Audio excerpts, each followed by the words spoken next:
contar que vienen más acciones de esa campaña en las próximas horas desde la plataforma, pero tal fue la expectativa que muchos políticos se metieron en la polémica. Le voy a leer solo algunos mensajes. Inti Asprilla: conozco mucho el juego y algo de mitología griega como para mirar a la medusa. Diana Osorio, ella que es la esposa de la exalcalde de Medellín, Daniel Quintero: no me quería ver Medusa hasta que Abelardo de la Espriella dijo que no se podía ver. Estoy esperando el estreno. También aquí hay mensaje de María José Pizarro con preguntas. ¿Por qué el uribismo querrá censurar esta serie? ¿Qué tendrá Medusa que los pone tan nerviosos? Habrá que verla, se pregunta ella. Y esto resultó ser no una cosa ni de una familia prestigiosa en Barranquilla, ni política del uribismo o el petrismo. Resultó ser una campaña de expectativa que, les repito, la serie no está inspirada en ninguna familia, es ficción. Esta es una serie dirigida por Felipe Cano y por María Gamboa. ¿Quiénes son los actores de Medusa, Camila? Manolo Cardona es la estrella, es uno de los protagonistas, está incluso en toda la campaña previa junto a Sebastián Martínez, pero también Mabel Moreno, Juana Costa y Diego Trujillo. Sí,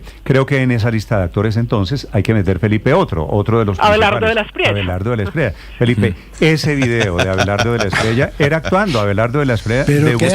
Esto demuestra que Abelardo como abogado indignado es un gran actor. Igual que cuando se indigna por las denuncias contra Uribe, que le mancillaron el nombre al gran colombiano. Igual cuando propone a Uribe como fórmula presidencial. Él es un gran actor y además como gran actor de reparto hará una buena tarea, creo yo, en la campaña presidencial. Él está muy entusiasmado, lo veremos seguramente compitiendo. Y a la única que debe estar trasnochando esa candidatura es a la candidata Vicky Dávila. ¿Por qué? Pues porque a quién más le va a quitar votos a Abelardo de la Espriella. No creo que le quite los votos a Bolívar. O a otros candidatos del centro. Yo creo que él solo le quita votos a esa figura de outsider que hoy representa a Vicky Dávila. Sí, no sé a quién le quitará votos, porque también supongo, por otro lado, que habrá consultas en ese sector de la derecha, como habrá consultas en el sector de la izquierda. 9:02 a.m. Aclarado el tema de Medusa, Felipe, en consecuencia. No, sí, ya queda claro que era uno, campaña de expectativa, y dos, que no son los char. Y es que Felipe, y tres, se inventaron, que los petristas furibundos cayeron en la vaina. Se inventaron, Felipe, el cuento, la conspiración redonda, que Medusa era sobre la familia Char, que el narcotráfico y que no sé qué, todo hicieron. Pero son ligeritos. Y cayeron toditos. Pero sí sabe por qué cayeron de esa manera y de manera ligera asociaron la serie con la familia Char, porque hace apenas unas semanas el abogado Abelardo de la Espriella graba un video con Fuad Char hablando de fútbol, hablando de su vida, y le dice prácticamente, diciendo: usted, yo lo admiro. Entonces, como hay esa cercanía entre ellos dos, entonces él se opone, dice, bueno, Medusa tiene que ver con la familia Char, y de esa manera es la asociación que hacen increíblemente. De la Espriella sabe que el mejor camino del populismo es el entretenimiento, porque el populismo es sobre todo actuación, y necesita una plataforma, pues, y encontró esta. Y se sabía que... ¿De quién me está hablando? ¿Del populismo? De la Espriella. Encontró esta plataforma de publicidad, pero se sabía que habría una oferta de populismo de derecho para estas elecciones presidenciales, porque ha funcionado bien en el pasado. ¿Con quién está peleando? Está funcionando bien en el presente, Álvaro. Le recuerdo, esto no es del pasado, esto es de hoy. Una propuesta política que imitaba a Donald Trump y llegó a segunda vuelta. De hoy. Hábleme del populismo de hoy. No, yo hablo de lo que quiero hablar para poder explicar, Néstor. Pero hay que déjeme digo, en la elección pasada... Usted ve el populismo, el del pasado, vea el del presente, es lo que le estoy sugiriendo. Pero lo que digo es... Era previsible que iba a haber, porque en la elección pasada le fue muy bien. Populismo que imitaba a Trump, con Rodolfo Hernández llegó a segunda vuelta. Pero en esta elección se sabía que iba a haber por lo menos una propuesta línea Milei y una ya va a acabar, y una propuesta línea Bukele, perdón. Creo que la Espriella está intentando la Bukele, pero a pesar de los problemas de seguridad, por ahora no parece estar funcionando, pero el populismo pues va cogiendo velocidad. 9:40. Yo no descarto lo que no hablamos desde Petro. No, Felipe, no es que no hablamos, es que no lo vemos. No se habla de Bruno. 9 de la mañana. Señora, no se habla de Bruno. Néstor. No se habla de Petro, no. Bueno, Bruno. No se habla de Petro. Bueno, orden Bruno, en la a ver, casa. ya, calmado. Calma.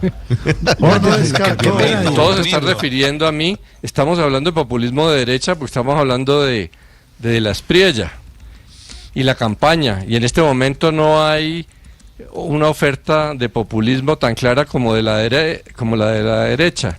Por eso explicaba lo de Rodolfo Hernández. Entonces no es que no se hable de Bruno, más bien los que rechazan que se hable de populismo de derecha son los que no quieren que se hable de Bruno. 9.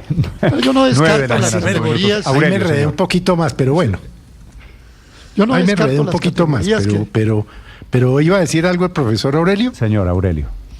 Sí, Felipe, yo no descarto las categorías que pone en la mesa Álvaro, el populismo de derecha, el populismo de izquierda y todo lo que él viene analizando ya hace varios años.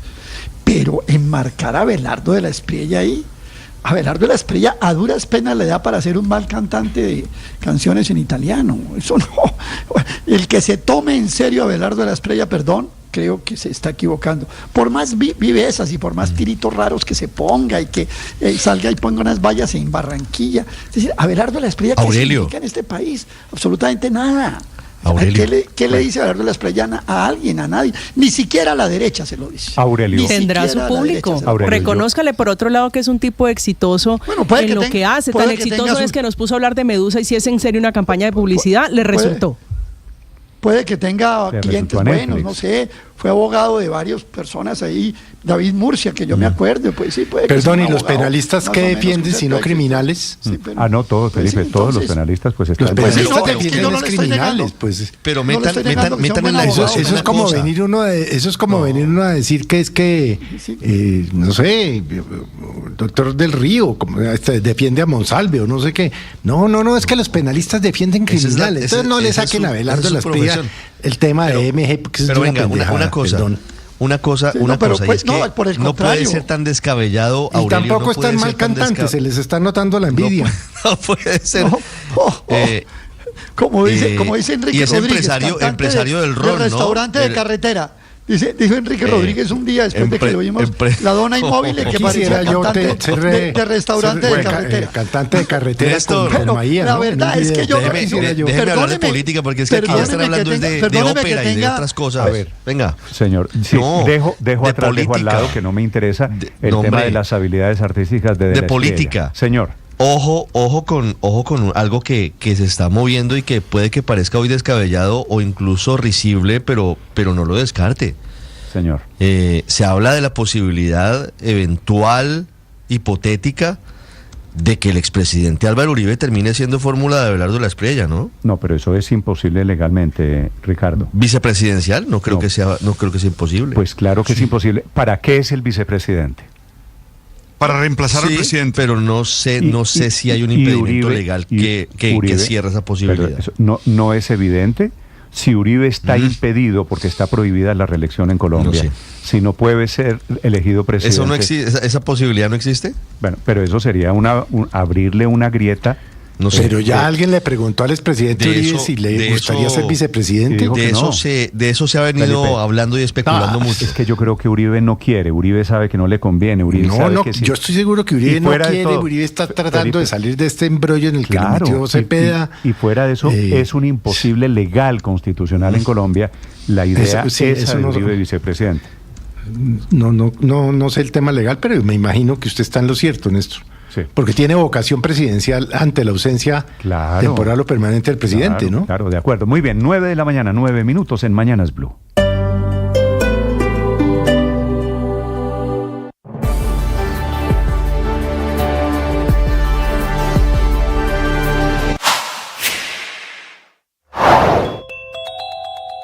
Los más grandes e importantes hospitales y clínicas se están quedando sin gasolina para funcionar por cuenta de un billonario hueco fiscal que tienen varias entidades del sector salud y que se está acumulando en los últimos meses. La última alerta es la prendida en el departamento de Antioquia, donde se reunieron 19 clínicas y hospitales: el Hospital San Vicente Fundación, el Paulo Tobón Uribe, el Hospital General, el Hospital de la Universidad de Antioquia, la Clínica CES, la Clínica del Norte, la Clínica Prado, la Clínica del Rosario, Rosario, la clínica EMSA, la clínica Las Vegas, la clínica Medellín, la clínica San Juan de Dios del municipio de La Ceja, la clínica Soma, la clínica Sommer, la clínica Universitaria Bolivariana, la clínica Vida y el Instituto Neurológico de Colombia. Son los hospitales que tienen 4.486 camas, el 72% de la capacidad instalada en Antioquia para atender pacientes. En esas clínicas trabajan 22.000 médicos, especialistas, enfermeras,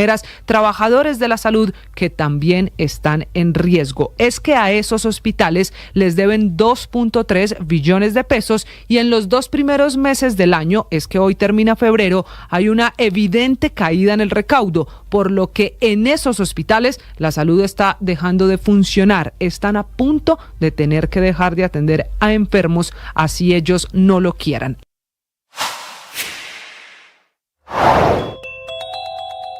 Una polémica se generó después de que se filtrara la intervención de Gustavo Serpa, máximo accionista de Millonarios, en la que aparentemente criticaba el desempeño de Falcao. Esto en medio de la asamblea de socios del equipo. En Mañanas Blue aseguró que sus palabras fueron sacadas de contexto y ratificó su apoyo al jugador. Nosotros tenemos, por supuesto, una responsabilidad y la asumimos en cada asamblea, donde se evalúa el año siguiente la gestión del año previo. Y ayer estábamos evaluando la gestión del 2024. Y en esa asamblea, que además es de un contexto privado, una accionista me increpa y me dice de alguna manera que si a nosotros, que para nosotros es evidente, para él es evidente que a nosotros nos interesa ser campeones todos los años. Y además se refieren de alguna manera a la nómina, etcétera y tal. Y yo le digo, hombre, mire, nosotros somos responsables hasta donde somos. Lo que nosotros no podemos responder, y estaba poniendo un ejemplo, esto no se trataba de Falcao para absolutamente nada. Nosotros no somos responsables de que la pelota no entre, porque yo estoy convencido de que nosotros armamos una extraordinaria nómina, especialmente para el segundo semestre, aunque la del primer semestre también fue buena y los resultados, pues si quiere hablamos de eso luego. Pero no era una diatriba en contra de Falcao, ni mucho menos, y por el contrario yo estaba defendiendo la nómina de mi equipo. Sigan la entrevista completa en nuestro canal de YouTube. En Blue le ponemos cara a la radio.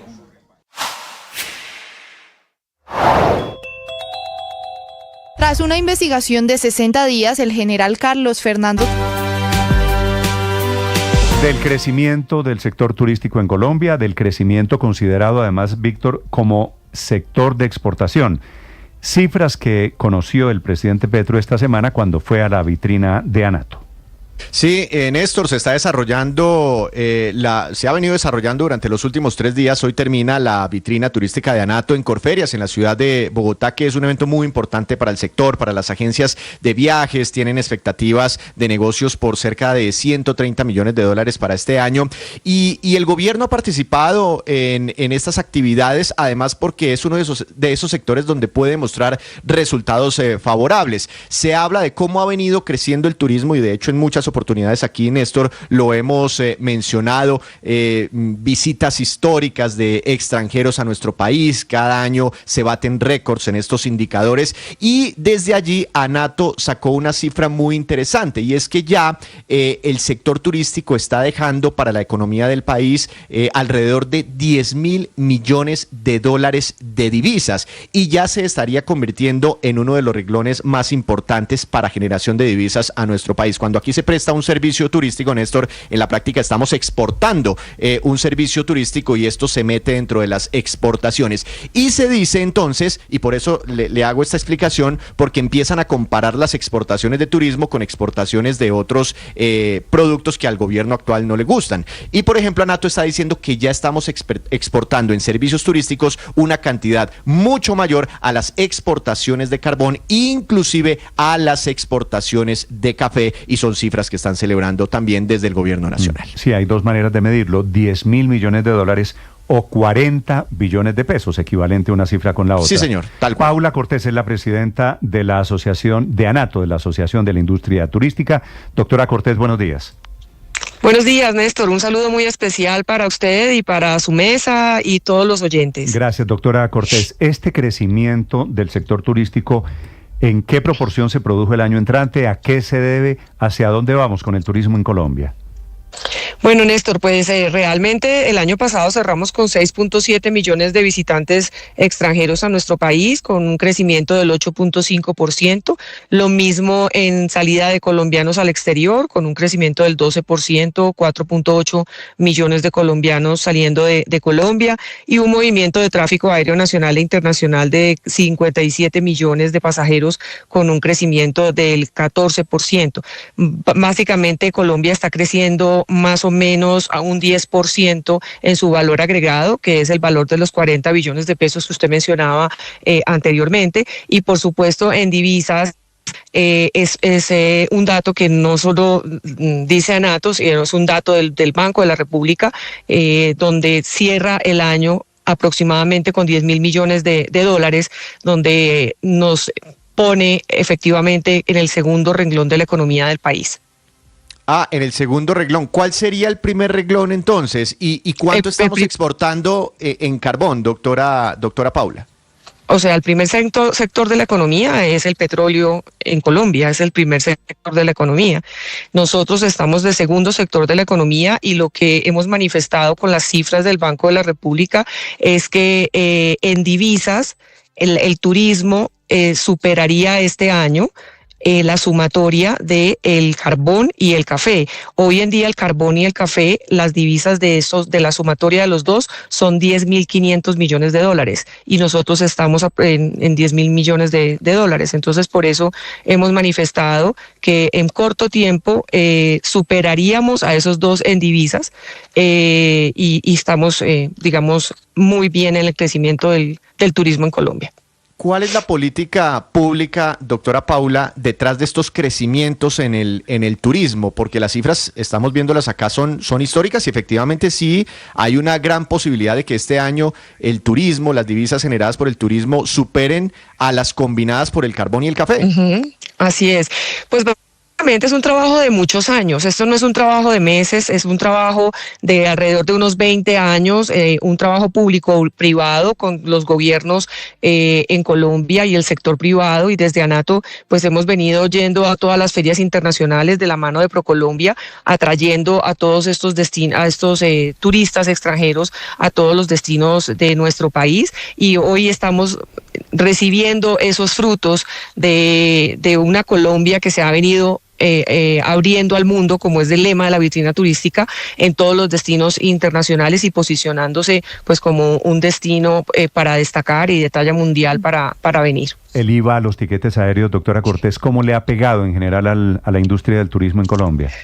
Pues muy duro, Néstor, nada que nos ponen atención en ese punto. Hemos hablado con el presidente, aquí se lo volvimos a manifestar el miércoles, hemos tenido reuniones con todos los ministros de Hacienda que han pasado a la fecha. Es un tema también del Congreso de la República, hay varios proyectos que los están apalancando los congresistas, pero todavía no hay el aval del Ministerio de Hacienda para seguir adelante, y lo que también manifestamos aquí es que esos tiquetes, el IVA pasó de 5 a 19 en la última tributaria, ¿verdad? Así es, pasó ¿hay posibilidades? ¿Al presidente le gusta la idea de volverlo a bajar?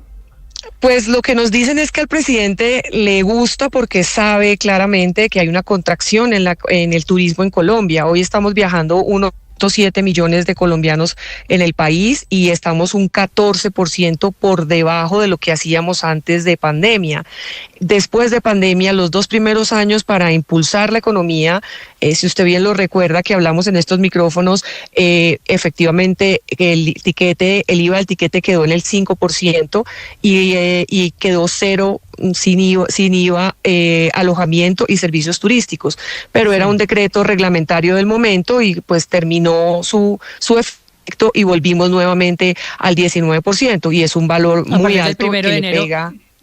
Claro, del año 2023 se viene cobrando ese IVA del 19%, tanto para tiquetes como también para servicios hoteleros y para la industria hotelera. Pero entonces quiero entender una cosa, todas estas grandes cifras de crecimiento de turismo son turistas que están llegando a hospedarse ¿en dónde? ¿En Airbnbs, en otras casas? ¿O por qué no se refleja eso exactamente en unas mayores cifras positivas para la industria hotelera como tal, doctora Cortés? Pues yo creo, Paola, que se ha diversificado mucho la oferta turística, no solamente en Colombia, sino en el mundo, y digamos que bienvenido toda la modalidad de turismo, siempre y cuando estemos todos trabajando en igualdad de condiciones. En el tema hotelero le corresponde, digamos, a mi homólogo gremial, pero en lo que me corresponde a mí como presidente de ANATO y manejando agencias de viajes, pues nosotros lo que hemos manifestado públicamente es que hay plataformas que toman los apartamentos y no los tienen legalizados con el Registro Nacional del Turismo, que es el mínimo documento para poder operar en el país. Y creo que esa ha sido la gran queja, no solamente, repito, en Colombia, sino en el mundo, porque pues todos tenemos que estar en igualdad de condiciones, y efectivamente pues los pasajeros, los extranjeros llegan a las casas de los familiares. Acuérdense que hay un porcentaje de aproximadamente 2 millones de colombianos residentes en el extranjero, que está dentro de la sumatoria de los 6.7 millones de colombianos no residentes de extranjeros, visitantes extranjeros que llegan al país, y estos pues obviamente muchos de ellos pues toman modalidades diferentes de alojamiento. Pero doctora Cortés, dice que el turismo interno está cayendo, me pareció escucharlo, y si es así, entonces, ¿de dónde salen todos estos resultados históricos de ingresos para las agencias, de más de 56 millones de viajeros movilizándose por los aeropuertos del país cada año?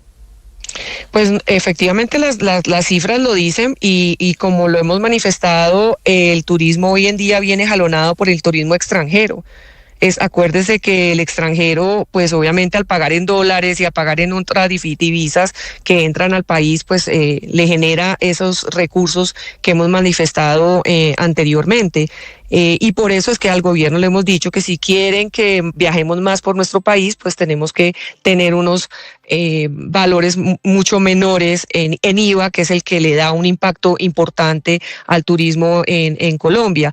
Un extranjero que llega al país en promedio de su viaje está más o menos en $1,350, es el promedio que deja el extranjero llegando a Colombia. ¿1.350 en qué tiempo? En un promedio más o menos, Néstor, entre 8 y 10 días, que es el promedio de viaje del extranjero al país. Ok, ¿y los turistas nacionales dejan cuánto?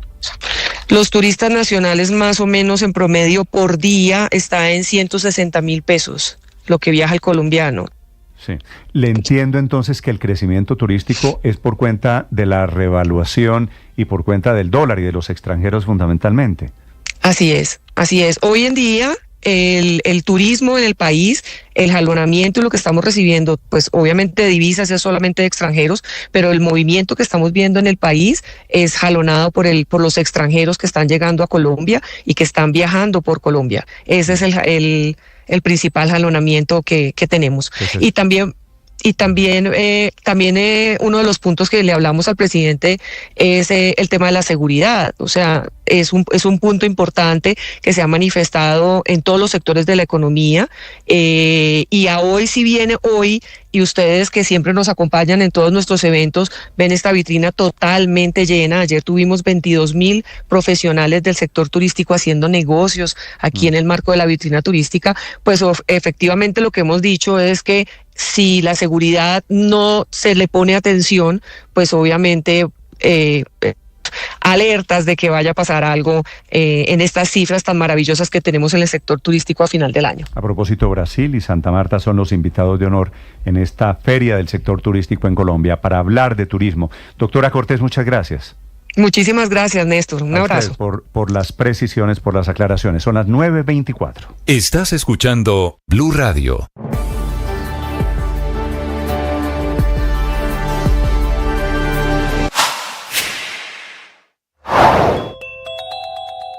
Posesionado Edwin Palma como ministro de Minas y Energía, actual miembro de la Junta de Ecopetrol y ex sindicalista de la Unión Sindical Obrera USO, 2 años y medio al cabo de los cuales quedan en crisis ambos sectores, tanto el de minas como el de energía, con caídas en ambos en la producción bruta, con la salida total o parcial de empresas petroleras y gasíferas. Relevo que también llega con alzas en las tarifas de gas natural de hasta 36%, con posibles aumentos en el gas propano de hasta 40 y 50% por falta de giros del gobierno, con precios altos en las tarifas de energía, particularmente en el Caribe colombiano, con crisis operativa y financiera de las empresas Aire y Afinia, con amenaza de apagón para 3 millones de usuarios en la costa atlántica, con retrasos en los proyectos de energía, sobre todo en los eólicos, como el Parque Wimpechi de Enel en La Guajira, suspendido hace más de 2 años por bloqueos constantes de las comunidades que impidieron avanzar en su construcción y sobre el cual hoy hay una oferta de Ecopetrol sobre la mesa. Y por supuesto,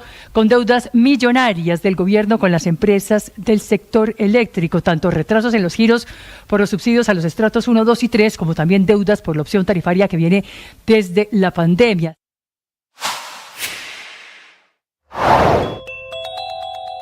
A pesar de que el presidente ha dicho que no se configuró la infiltración de Papá Pitufo en su campaña y de que el jefe de Estado aseguró en una entrevista reciente que César Valencia habría sido emisario. Deportes a esta hora, Ricardo, ya vamos a hablar de la maravillosa actuación de los equipos colombianos en la Copa Libertadores. Néstor. Anoche el eliminado había sido antes Santa Fe, ahora fue Tolima, sí, señor, con el poderoso Melgar, ¿se llama este? Melgar, es que, a ver, en esas platas estamos, como dicen las abuelas. Si a uno lo elimina Boca, bueno, no el Boca de hoy que también quedó afuera, pero si a uno lo saca Flamengo, Botafogo, o sea, equipos de primer nivel con unas billeteras y unos resultados fabulosos, uno dice, caramba, futbolísticamente son muy superiores, pero es que nos han dejado en el camino el penúltimo de la liga chilena que se llama Deportes Iquique, y un equipo, Melgar de Arequipa, que se hizo popular en el continente cuando Néstor Lorenzo, hoy técnico de Selección Colombia, lo sacó campeón. Pero es un equipo de esos de mitad de tabla en Perú, ¿no? Pero Néstor. Sí, no es un equipo histórico, no es una Alianza Lima, no es de los equipos de grandeza, digamos, también del ¿No fútbol será el momento, no será el momento de darnos cuenta que el fútbol colombiano es mediocre? Que no tenemos internacionalmente nada, que lo que somos unos alzados que creemos que somos más de lo que somos. El torneo muestra que es muy malo. Los grandes jugadores, y por eso le va bien a la selección, están fuera. Juegan en otro, pero aquí el nivel es mediocre, tanto así que internacionalmente salimos del El Dorado y chao. Le acepto la invitación, padre. Dese cuenta, no hable en plural, dese cuenta usted que el fútbol colombiano es regularcito, gracias. Eliminados por el poderoso Iquique de Chile, lo que por pasa el es que yo poderoso veo, Melgar del Perú. Tengo varios. Esa es la realidad en la que estamos hoy. Y bueno, ahora se nos vendrán llaves locales para la Copa Sudamericana, donde estará Millos en acción con el Once Caldas, donde estará el Junior justo con el América. Y no quiero ponerle el dedo en la llaga, pero esta es la A del fútbol colombiano, los eliminados. No quiero saber cómo es la B del fútbol colombiano. 9 de la mañana, 27 minutos. Lo lamento mucho. Bueno, el Unión está en la A, que conste. No por mucho tiempo. No por mucho tiempo. El Ciclón no gana, pero está en la A, padre. Sí. De ese contentillo ahí, si quiere, des una palmadita en la espalda, suponiendo pero es que aquí que usted es de los grandes. Lo único bueno es que Junior va a eliminar a América y con eso se van a nivelar todo. Ya vienen los deportes, ya viene Ricardo Rego. 9:28 minutos. Antes, la noticia urgente que viene desde Antioquia, el ultimátum de los hospitales y de las clínicas que están diciendo que el gobierno les debe más de 4 billones de pesos. Están en crisis, por supuesto, las EPS y las IPS, que es el sistema de clínicas y hospitales, los públicos y los privados. Héctor Santamaría.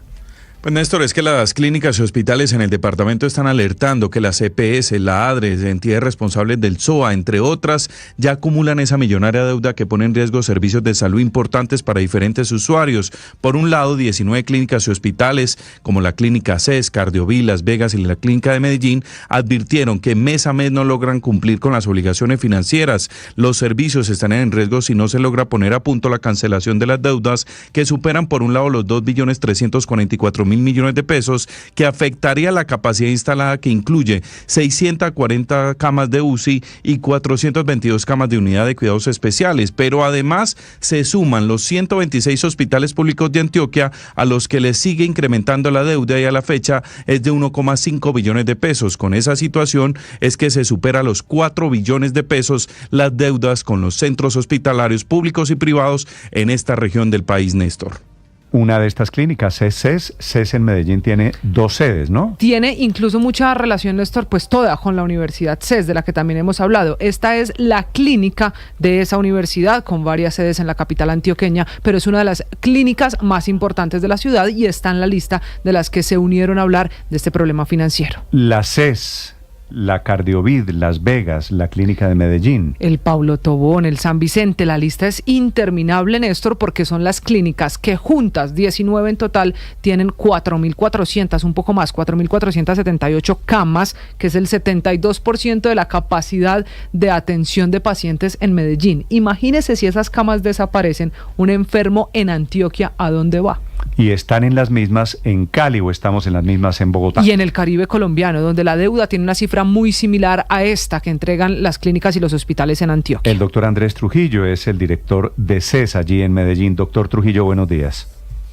Sí, buenos días, un saludo a toda la audiencia y muchas gracias por la invitación. A usted, ¿qué tan grave es la situación? Quisiera preguntarle, no para ustedes, por supuesto para ustedes, pero especialmente para sus pacientes, doctor Trujillo. Sí, definitivamente nos estamos enfrentando a una situación crítica de flujo de recursos donde la plata, por las atenciones que brindamos a los pacientes, no está llegando de manera oportuna y suficiente, lo que definitivamente pone en riesgo la prestación de los servicios. Y hoy el llamado es ese precisamente. Si no hay una solución estructural y profunda al flujo de recursos, los riesgos para la suspensión de los servicios definitivamente sí. Y ese es el llamado que hacemos estas 19 instituciones de alta complejidad de la red aquí en Antioquia. ¿Qué exactamente, doctor Trujillo, está en riesgo? Ya son muchos meses hablando de la falta de plata, pero en la carta de las últimas horas advierten ustedes en los hospitales de Antioquia que el riesgo ya es en la práctica, en el día a día de los pacientes y del personal de salud. ¿Qué exactamente está hoy en la cuerda floja producto de esta falta de plata? Sí, definitivamente nosotros hoy ya estamos enfrentados a una situación en donde estamos quedando mal con los compromisos financieros, con los proveedores. Algunas instituciones están teniendo dificultades para pagar sus nóminas, para pagar los honorarios al personal médico y asistencial, y esto definitivamente se vuelve una situación insostenible, que derivaría, en caso de que no haya una solución definitiva, en que empieza un cierre de servicios para atender a la población. Nosotros hoy estamos hablando de alta complejidad y se pone en riesgo entonces los servicios materno-infantiles de alta complejidad, las unidades de cuidados intensivos, la hospitalización, en fin, porque definitivamente sin recursos es imposible funcionar. Claro, doctor, ¿y quiénes son esos deudores? O sea, ¿quiénes hoy los tienen a ustedes en aprietos? Sí, hoy hay un problema estructural definitivamente de suficiencia de los recursos. Ustedes han escuchado hablar de la discusión sobre la suficiencia de la UPC, que es el valor que se destina para la atención en salud de toda la población.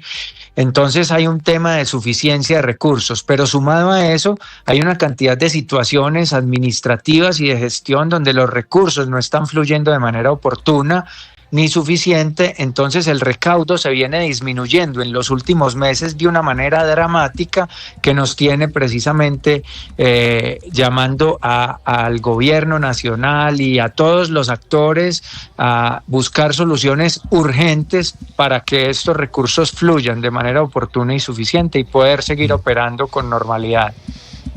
Doctor Trujillo, ¿cuál podría ser una solución de choque, de emergencia en este momento para que se empiece de manera efectiva el desembolso de esos recursos, para evitar que la crisis se profundice y se agrave?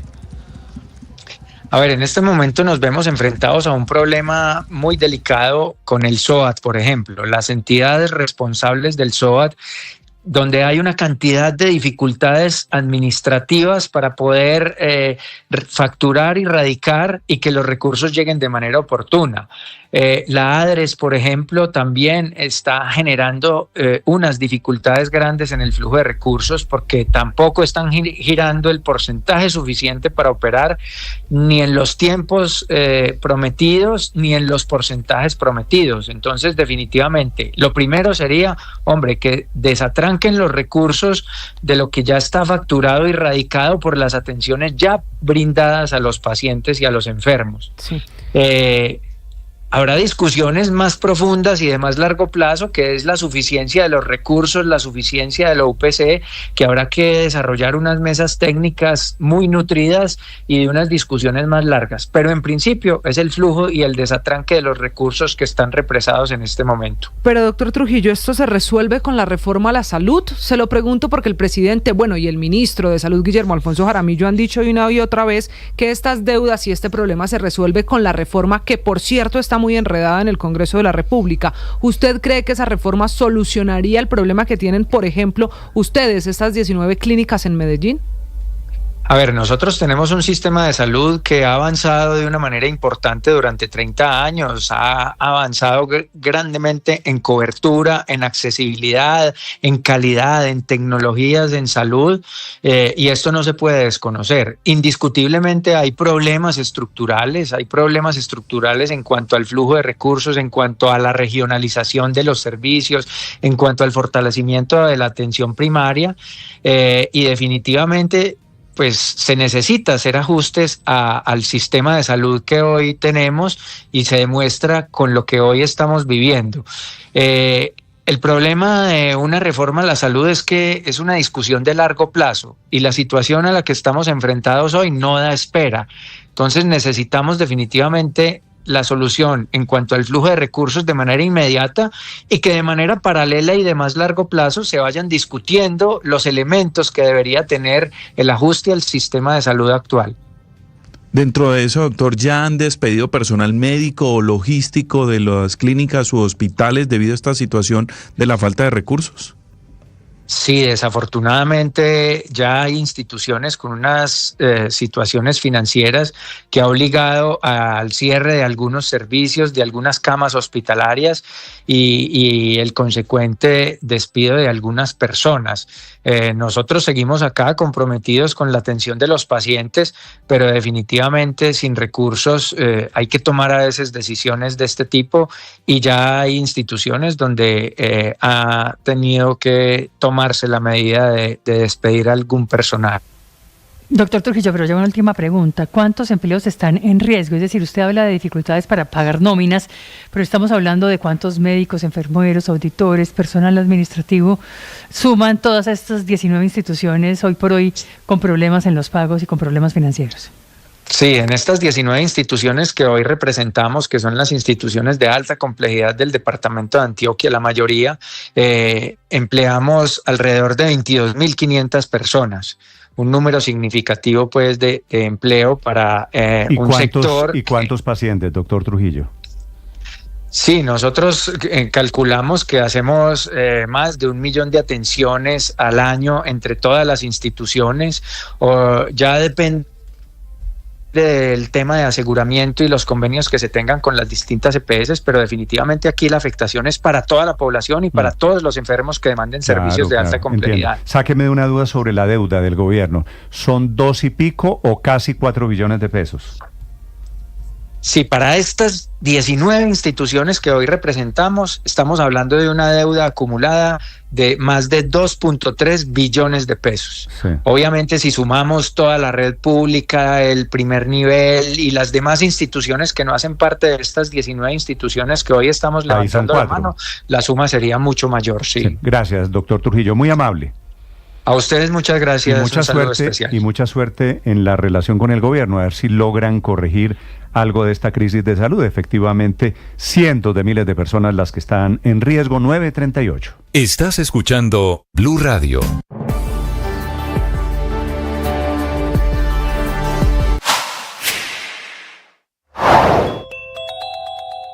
En una operación conjunta con la Armada Nacional, la DEA y la Fiscalía se logró la captura de 14 integrantes de la Armada, 7 de ellos activos que estarían involucrados en la venta de información relacionada con las ubicaciones de los buques o lanchas de guardacostas para que de esta manera se pudiese sacar droga con destino a Honduras y Estados Unidos. Contraalmirante Camilo Ernesto Segovia, inspector general de la Armada Nacional. Aprovechándose de su posición, hacían y facilitaban el flujo de información, ubicando y evidenciando las posiciones de nuestras unidades, lo que facilitaba el tráfico de estupefacientes y de esta manera que las organizaciones narcoterroristas pudieran recibir estos recursos. Delegada de la Fiscalía para Seguridad Territorial, Daisy Jaramillo. Los dineros producto del tráfico de estupefacientes eran llevados a una empresa de compra y venta de oro ubicada en Bogotá para darles apariencias de legalidad.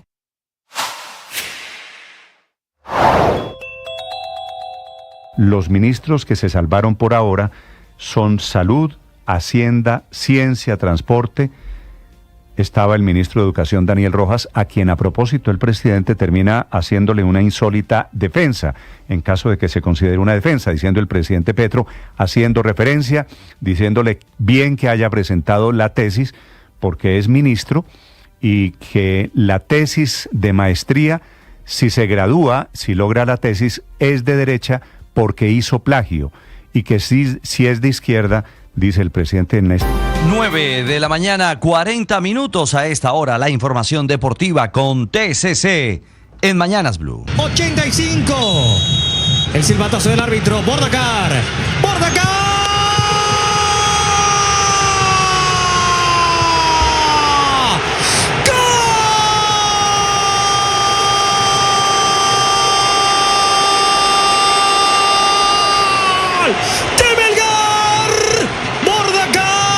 Cero y van 2 fracasos de Colombia en la Libertadores. Esta vez, como les decíamos, fue Deportes Tolima, que no logró remontar el 1-0 en contra sufrido en Ibagué, en la casa del Melgar en Perú. El equipo inca volvió a ganarle 1-0 en Arequipa y se quedó con la serie a su favor 2-0. El técnico del Tolima, Ismael Rescalvo. Sin duda que la eficacia que nos ha faltado en toda la eliminatoria. La sensación que teníamos que podíamos jugar otro partido más y que no éramos capaces. Hemos generado, tanto el partido de ida como el partido de hoy, hemos sido mejores en algunas fases de esos partidos, generando oportunidades de gol clarísimas y desafortunadamente no las hemos finalizado en gol y eso ha sido... De la fase 2 de la Copa, 0 clasificados por Colombia. Primero Independiente Santa Fe y ahora el Deportes Tolima. Viene ahora otro disparo, la pelota que se desvía, gol. ¡Gol!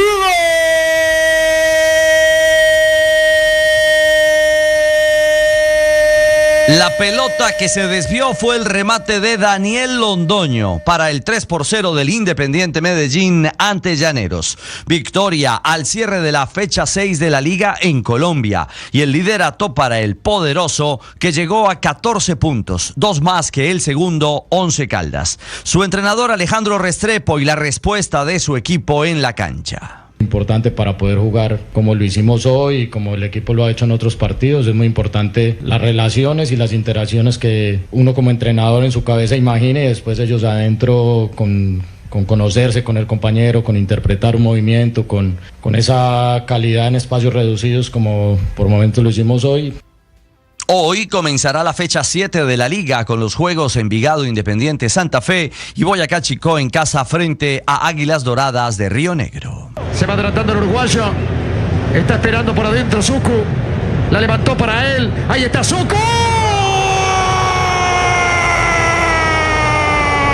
Suku es Suculini, el autor de uno de los goles de Racing de Argentina, que se quedó con la Recopa Sudamericana al derrotar 2-0 al Botafogo de Brasil. Paliza argentina que selló la serie 4-0 a su favor. Título y logro que tiene feliz a su entrenador, un viejo conocido en Colombia, Gustavo Costas. Lo que le dije, no quiero irme campeón perdiendo 1-0. Nosotros sí que somos buenos, verdaderos campeones, tenemos que ganar hoy. Tenemos que salir a jugar de entrada y el verdadero campeón es el que gana todas las 2 finales. Y nosotros hoy lo demostramos, y los chicos me lo demostraron. La verdad que Racing se quedó con la Recopa, el duelo de los campeones de Libertadores y Sudamericana en el 2024. No he tenido ningún tipo de comunicación con nadie cercano a Independiente Santa Fe, ni con su presidente. Lamento la salida del profe Peirano. De Rafael Dudamel, en diálogo con el programa Jugada Maestra de Caracol Sports en nuestra aplicación Ditu. El técnico venezolano, campeón con Deportivo Cali y Atlético Bucaramanga en Colombia, y que ahora suena con fuerza entre los hinchas del Independiente Santa Fe. Dudamel, que jugó como arquero en el rojo bogotano, es una de las cartas para relevar al uruguayo Pablo Peirano para esta temporada. Así que veremos si el nombre de Dudamel cuaja finalmente para ser el nuevo manejador del sueño cardenal. Pausa y hablamos del nuevo éxito de la tenista colombiana Emiliana Arango en México y de la noche mágica de NBA que ya se ve en Caracol Sports por Ditu. 28, 29, 30. ¡Que lo destape! ¡Que lo destape! Pero antes, ¿me regaló una firmita de recibido, doña Marta? En TCC somos felices cumpliendo. Vigilado Supertransporte. I don't think she's had it, yet. She's gonna... Oh, that is such a shame. Her body is just knotting up with cramp. Ladies and gentlemen, unfortunately, Miss Jones is forced to retire. Ahí está el reporte. Así se retiró la británica Francesca Jones del juego contra la colombiana Emiliana Arango por un cupo a los cuartos de final del WTA 500 de Mérida en Yucatán, México. Emiliana, del equipo Colsanitas, cayó en el primer set 3-6, ganó el segundo 6-3 y perdía en el tercero 3-4 cuando la jugadora inglesa sufrió molestias en una de sus piernas. Emiliana Arango ya está entre las 8 mejores de este torneo mexicano. Si yo salgo a la cancha voy a tratar de dar todo lo que yo tenga para dar ese día, así como lo hice hoy. Creo que tal vez no tenía mi 100%, pero di el 100% de lo que tenía hoy. Fue un partido creo que bastante extraño de cierta manera y fue una lástima. Ahora la tenista antioqueña se medirá a la eslovaca Rebeka Ezrakova. Será esta tarde por el paso a la semifinal en Mérida. Carter el triple, se acerca para el doble, 2 segundos y quema las redes de nuevo. Todo le está saliendo bien. De media cancha Curry. ¡Oh!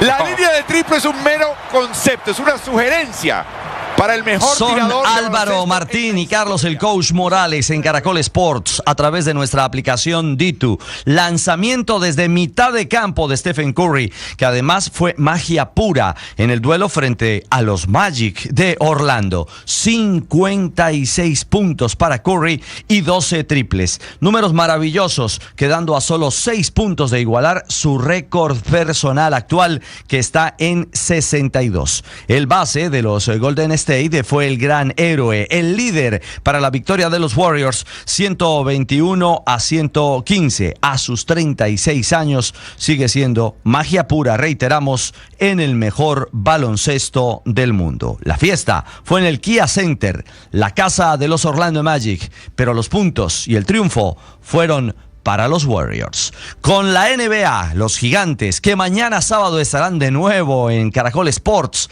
a través de Ditu, cerramos la información deportiva. 9:47 a esta hora en Mañanas Blue.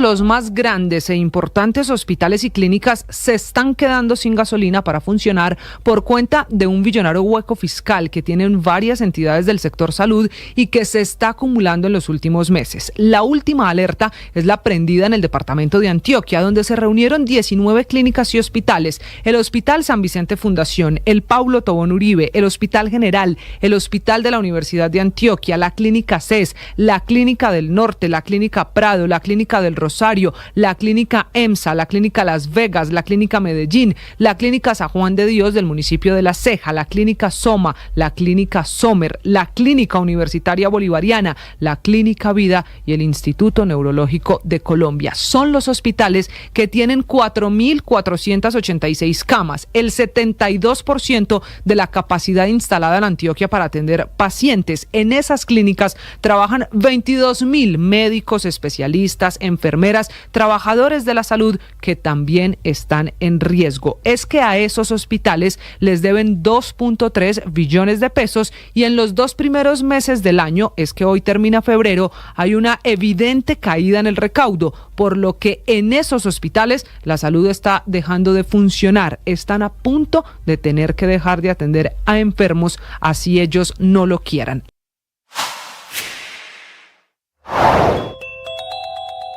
Una polémica se generó después de que se filtrara la intervención de Gustavo Serpa, máximo accionista de Millonarios, en la que aparentemente criticaba el desempeño de Falcao. Esto en medio de la asamblea de socios del equipo. En Mañanas Blue aseguró que sus palabras fueron sacadas de contexto y ratificó su apoyo al jugador.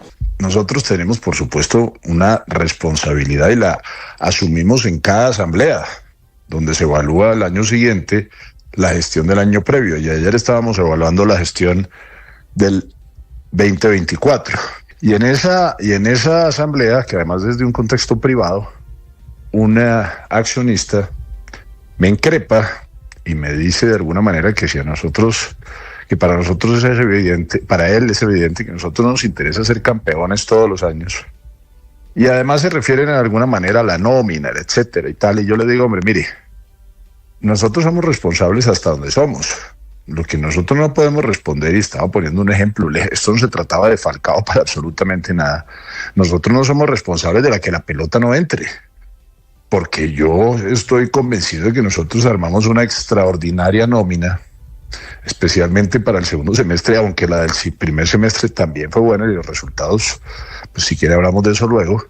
Pero no era una diatriba en contra de Falcao, ni mucho menos, y por el contrario yo estaba defendiendo la nómina de mi equipo. Sigan la entrevista completa en nuestro canal de YouTube. En Blue le ponemos cara a la radio.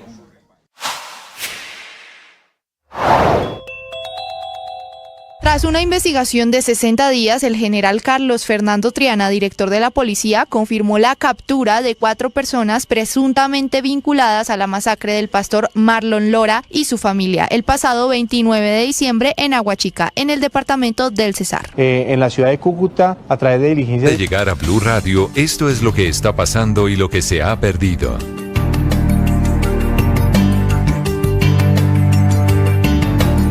9:51 minutos, les actualizamos las noticias en este día viernes. Mucha atención.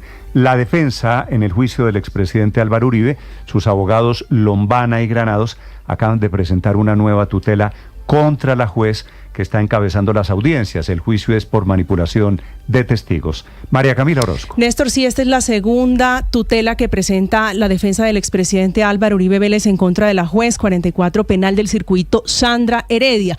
Recuerden que la primera fue supuestamente por violación de sus derechos y garantías procesales. Esta es por presunta presión a testigos y todo tiene que ver con un hecho que ocurrió el pasado 27 de febrero, donde la juez negó la reprogramación de la audiencia del juicio en contra del expresidente Álvaro Uribe, que había dicho o había explicado que tenía una citación en un proceso donde él era el denunciado por injuria. En esta tutela le están reclamando que con su actuar y la posición la juez está afectando los derechos al debido proceso y a la administración de justicia. La comunicación de esta nueva acción de tutela en contra de la juez la hizo en medio de la diligencia que se está desarrollando de juicio el abogado Jaime Granados.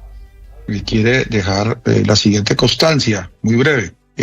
Después de los acaecidos el día de ayer, hoy a las 8:16 minutos se radicó ante la Secretaría del Tribunal Superior de Bogotá una acción de tutela que obviamente es mi deber comunicarla, aparte de que ahí mismo se indica pues todas las partes interesadas en la misma. Y esto por cuanto la continuación de esta audiencia, como lo manifesté ayer, se hace bajo la más enérgica y respetuosa protesta de la defensa, Esa es la comunicación que le hace el abogado Jaime Granados a la juez diciéndole: notificamos que presentamos otra tutela, repito, por violación al debido proceso en contra de esta juez porque no le permitió suspender, reprogramar en la continuación del juicio para que él pudiera asistir a otra diligencia donde estaba citado porque él había sido denunciado por el delito de injuria. Hoy era el turno de Juan Guillermo Monsalve, de los abogados de Uribe para interrogar a Juan Guillermo es el Monsalve. Contrainterrogatorio de Juan Guillermo Monsalve que está en este momento desarrollándole, preguntándole, entre otras cosas, cómo fue el contacto con el senador Iván Cepeda. Vamos ahora a la Fiscalía, 9:53 minutos. Atención, la Fiscalía está pidiéndole a la Corte Suprema de Justicia que vincule a 28 congresistas que están vinculados con un escándalo de corrupción dentro del gobierno. 28 congresistas denunciados por el mismo testimonio ahora de María Alejandra Benavides, que fue una funcionaria del Ministerio de Hacienda. Juan Esteban Quintero. Néstor, buenos días. Pues básicamente lo que pide la Fiscalía en este listado que entregó a la Corte Suprema de Justicia es que se inicie una investigación preliminar contra 28 congresistas por su posible participación en un caso de corrupción relacionado con el contrato del Instituto Nacional de Vías Invías. Hay que mencionar, Néstor, que esta decisión se toma luego de que la exasesora del ministro de Hacienda, Ricardo Bonilla, hablamos de María Alejandra Benavides, acudiera a las instalaciones del búnker de la Fiscalía para aportar información relacionada con ese escándalo de corrupción en la Unidad Nacional de Gestión del Riesgo, puntualmente sobre esos contratos que habrían tenido irregularidades en 3 departamentos del país. Lo llamativo de esto, Néstor, es que a partir de esa comunicación y en búsqueda de que ella quiere tener beneficios con la justicia, al parecer habría entregado nueva información en este escándalo que les mencionábamos al inicio, relacionado con el Invías. Y le voy a nombrar puntualmente quiénes son las personas que estarían salpicadas en este nuevo escándalo que ya está bajo la lupa de las autoridades. Está el representante a la Cámara, Juan Loreto Gómez, del Partido Conservador, Olga Lucía Velázquez, de la Alianza Verde, Catherine Miranda, de la Alianza Verde, Wilber Ramiro Carrillo, del Partido de la U, Daniel Restrepo, del Partido Conservador, Wadid Mansur, del Partido Conservador, quien ya había sido mencionado, por supuesto, en el caso de la UNGRD, Carlos Alberto Peinado, del Partido Liberal, Juan Diego Muñoz, del Partido de la U, Wilmer Castellanos, de la Alianza Verde, Silvio José Carrasquilla, del Partido Liberal, Álvaro Henry Monedero, del Partido Liberal, Elkin Rodolfo Ospina, de la Alianza Verde, Wilder Iverson Escobar, de Gente en Movimiento, Milena Jaraba, del Partido de la U, Sandra Aristizábal, del Partido Liberal, Kelin Joana González, del Partido Liberal, Yamil Arana, del Partido Conservador, Juliana Franco, del Partido Conservador, Néstor Leonardo Rico, de Cambio Radical, Wilmer Yesir Guerrero, del Partido Liberal, y también aparecen los senadores Juan Diego Chavarría, del Partido Liberal, el presidente del Senado, Efraín Cepeda, Juan Carlos Garcés, del Partido de la U, Juan Pablo Gallo, que también estaba en el escándalo de la Unidad Nacional de Gestión del Riesgo, José Alfredo Génico, del Partido de la U, y terminamos con Liliana Vitar, conservadora, y Karina Espinosa, del Partido Liberal. Como usted lo puede ver, Néstor, un extenso listado de congresistas que ya están bajo la lupa de la Corte Suprema de Justicia. Sí, aquí hay unos que están en el escándalo, Juan, de la Unidad de Gestión de Riesgo, y ahora en esto de Invías, que se está abriendo. Correcto, Néstor. De hecho, esa investigación está en la Sala de Instrucción de la Corte Suprema de Justicia a cargo de su presidente, Misael, y lo que dice aquí, si me permite un segundo, quienes están en ese escándalo, por supuesto, es Wadid Mansur, también está Liliana Vitar, Juan Pablo Gallo, son los nombres que alcanzo a poder referenciar de este listado, pero hay algunos que ya estaban investigados. Tal vez Peinado, ¿no? Falta Peinado. Peinado, sí señor, de hecho son 8 los que aparecen, los que están siendo en este momento investigados por la Corte Suprema de Justicia en el caso de la Unidad Nacional de Gestión del Riesgo. Muy bien, gracias Juan Esteban, son las 9:57. Este escándalo que están haciendo, de Invías, con casi los mismos protagonistas, es un escándalo, Ricardo, hijo del escándalo madre, que es el de la Unidad de Gestión de Riesgo. Sí, es una derivación porque surge de la declaración que rinde ante la Fiscalía María Alejandra Benavides, que era una de las asesoras del entonces ministro de Hacienda, Ricardo Bonilla. Recuerde usted que ella estaba haciendo un reemplazo por una licencia de maternidad de la titular del cargo, que es Andrea Díaz, que sí lleva muchos años como asesora, y María Alejandra Benavides hizo esa licencia de maternidad y durante ese tiempo ella manejaba básicamente el computador y el relacionamiento con los congresistas. Ahora, ¿qué pasa? La Fiscalía dice, señores Corte Suprema, yo no soy competente, determine si estos 28 congresistas que relaciona la doctora Benavides en este Excel cometieron o no delitos. Y aquí entonces, esta es una derivación, le digo, porque uno es escándalo gestión de riesgo y otro es escándalo invías. Con una diferencia y la Corte, adicional, señor, Ricardo, y es que en la unidad de gestión de riesgo no había licitaciones y era todo contratación directa. Si algo pasó en Invías, hay que ver con qué licitación fue y a través de qué mecanismo de entrega de billete. Y hay que diferenciar, y eso tendrá que hacerlo el magistrado Marco Antonio Rueda, que es quien asume esto en la Sala de Instrucción de la Corte Suprema, qué es legal y qué no es legal, porque aquí estamos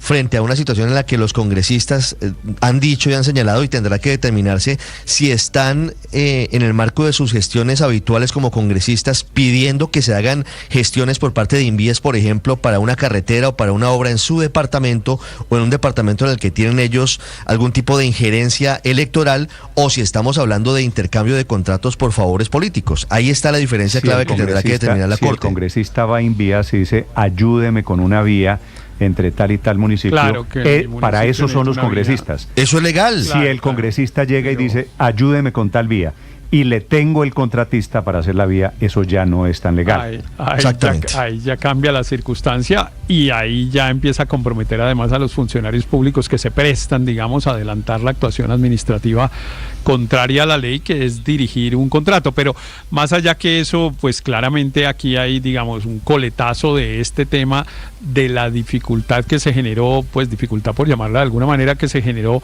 con la Comisión de Crédito Público, porque yo veo que en el listado, pero pues el listado está muy reciente y no he tenido posibilidad de verificarlo completamente, que hay varios de la Comisión de Crédito Público, como mencionaron ustedes, a Peinado, por ejemplo, a Julián Gallo, pero los otros prácticamente todos son de las comisiones económicas. Es que esa transacción que ha habido entre el Ministerio de Hacienda, históricamente entre el Ministerio de Hacienda y las denominadas comisiones económicas, incluyendo la Comisión de Crédito Público, ha sido muy perversa y muy dañina. Pues claro, porque los proyectos económicos que dependen de Hacienda van a esas comisiones económicas y allí es donde comienza básicamente, Felipe, usted lo sabe mejor que yo, el chantaje, ¿no? El congresista dice, yo ayudo con mi voto, pero me ayudan ustedes con tal proyecto, y ahí es donde comienza la transacción. Cuando uno vuelve a mirar las funciones de los congresistas, y en esto pues yo discrepo prácticamente de todos, no dice que una de sus funciones sea gestionar proyectos para sus regiones. Eso no está en las funciones constitucionales. Miremos el artículo pertinente y verá que no. Es más, pero dice, Aurelio, si un congresista es elegido con votos... No le toca, no está en sus funciones. Pitalito, lo lógico, hombre, es que ayude para... Una cosa es la lógica y otra es la ley. La ley, la Constitución, la máxima ley de leyes, no prescribe esa función para un congresista. Pero es más, pero los congresistas, Aurelio, tienen en su lista la representación. Pero ya que Aurelio se metió en el tema legal. No son sus funciones. Permítame. Pero ya que Aurelio se metió en el tema legal, no, pero solo le voy a dar un dato adicional. Ahorita me arrasa, en la ley